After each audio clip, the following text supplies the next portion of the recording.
시청자 여러분 안녕하십니까? 매일신문 뉴스 김현지입니다. 김민정 아나운서의 휴가로 당분간 진행을 맡게 됐습니다. 35도를 넘나드는 폭염으로 남부 내륙 지방에서는 피해가 속출하고 있습니다. 가축들은 떼죽음을 당하면서 학교들은 수업을 단축하고 있습니다. 매일신문 노경석 기자입니다. 가만히 앉아 있어도 땀이 줄줄 흐르는 무더위. 동물원 동물들도 더위에 힘을 쓰지 못합니다. 아이들은 시원한 물 속에서 더위를 식히기 바쁩니다. 35도를 넘나드는 폭염으로 영남권은 피해가 속출하고 있습니다. 지난 10일 경주와 칠곡에서 밭일을 하던 농민 2명이 쓰러지는 등 폭염으로 1명이 숨지고 4명이 실신했습니다. 이번 주 내내 날씨가 너무 더워서 뉴스에서는 사람이 죽었다는 소리도 듣기도 했는데 계속 이렇게 날씨가 더울까 봐 걱정이 됩니다. 지난 8일 경북 의성의 양계장에서 닭 3천여 마리가 집단 폐사하는 등 가축 농가 피해도 잇따르고 있습니다. 폭염을 피하기 위하여 농가에서는 자동 회원을 설치하여 적절한 온도를 유지하도록 하며 또 외부에 스프링 쿨러를 설치 운영하고 있습니다. 계속되는 폭염으로 어제에 이어 오늘 대구 경북 지역 초중고교 59곳이 단축 수업을 하기도 했습니다. 기상청은 이번 주 일요일 비가 오기 전까지는 무더위와 함께 열대야 현상이 지속될 것으로 보인다며 가급적 야외 활동을 자제해달라고 권유했습니다. 매일신문 노경석입니다. 국내 최초 테마파크형 유교랜드가 안동에 개관했습니다. 이날 개관식에는 김관용 경북도지사, 박민권 문화체육관광부 관광레저기획관과 송필각 도의회의장, 권영세 안동시장과 지역 주민 등 500여 명이 참석해 개관을 축하했습니다. 유교랜드는 안동문화관광단지 내 핵심 시설로 동양문화의 근간을 이루고 있는 유교 문화를 유치원부터 초중고 학생은 물론 전 세대가 함께 즐기면서 배울 수 있는 교육놀이 시설입니다. 경북도는 2008년 건축물 제한 공모를 통해 총 사업비 430억 원을 투자했습니다. 2010년 5월부터 지난 4월까지 3년간 시설 공사와 내부 콘텐츠 등을 마무리하고 지난 6월 1일부터 임시 개장을 한 뒤 하루 평균 500여 명이 관람했습니다.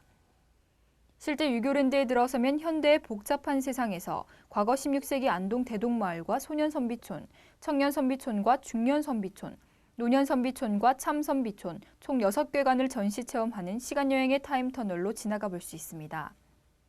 또 유교랜드의 백미를 할 수 있는 원형 입체 영상관은 국내 최대 규모의 직경 15m, 높이 5m의 원통형 360도 스크린과 16대의 프로젝트를 이용한 다이나믹한 입체 영화가 비춰지고 특수효과까지 더해 지금까지 상상조차 할 수 없는 신세계가 펼쳐져 감동과 신비감을 더하고 있습니다. 유교랜드 개관으로 한층 더 품격을 더한 안동문화관광단지는 165만 제곱미터 부지에 2015년까지 4,855억 원을 투자할 계획입니다. 또는 휴양콘도와 운동시설 등 민간 자본을 유치해 주변 민속한자마을과 민속촌, 계목나루와 안동호 등과 연계해 글로벌 휴양 거점으로 육성하기로 했습니다. 중부지방은 물폭탄이 쏟아지고 남부지방은 더위가 기승을 부리는데 동해안은 차가운 바닷물과 냉수대 때문에 난립니다. 양식어류가 떼죽음을 당했습니다. 매일신문 노경석 기자입니다. 냉동창고 한켠에 얼어붙은 참돔 10여만 마리가 쌓여 있습니다. 구룡포 앞바다 가두리 양식장에서 집단 폐사한 것들입니다. 집단 폐사의 원인은 최근 동해안에 발생한 냉수대. 냉수대는 주로 차가운 북한 해류가 남쪽으로 흐르거나 남동풍이 지표수를 밀어내면서 아래쪽에 차가운 심층수가 올라와서 생겨납니다.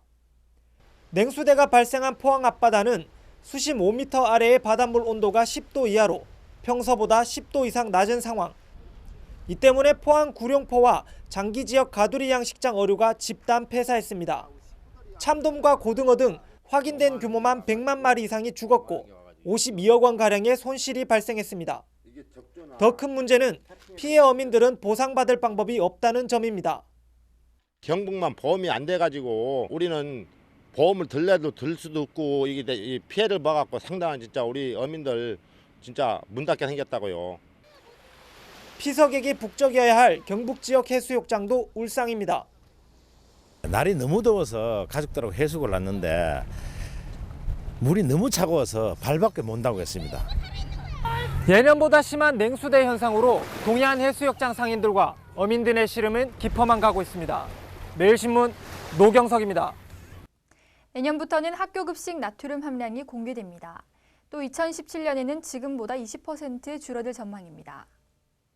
교육부는 내년 2학기부터 학교 급식의 나트륨 함량을 공개하는 등 2017년까지 학교 급식에 포함된 나트륨 함량을 한 끼 740mg 수준으로 대폭 줄이기 위해 나트륨 저감화 대책을 마련하고 있다고 밝혔습니다. 한 끼 740mg은 현행 학교 급식의 나트륨 섭취량보다 20% 적은 수준입니다. 한국인의 하루 나트륨 섭취량은 평균 4,878mg으로 세계보건기구의 권장 수준인 2,000mg의 2배가 넘습니다. 교육부는 이를 위해 초중고교에서의 나트륨 섭취 실태와 평균 폐기율 등을 조사 분석하는 정책 연구를 진행하고 있습니다.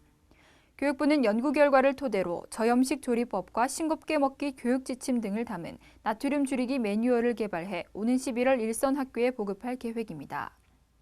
교육부는 영양교사가 나이스 급식 시스템에 식단표를 올리면 자동으로 나트륨 함량이 표시되도록 시스템도 보완하기로 했습니다. 현재는 총 열량과 영양소 함유량만 표시되고 있습니다. 교육부는 내년 상반기 중으로 시스템 개선 작업을 마무리해 2학기부터 학교 급식 식단표에 나트륨 섭취량이 표시될 수 있게 할 예정입니다.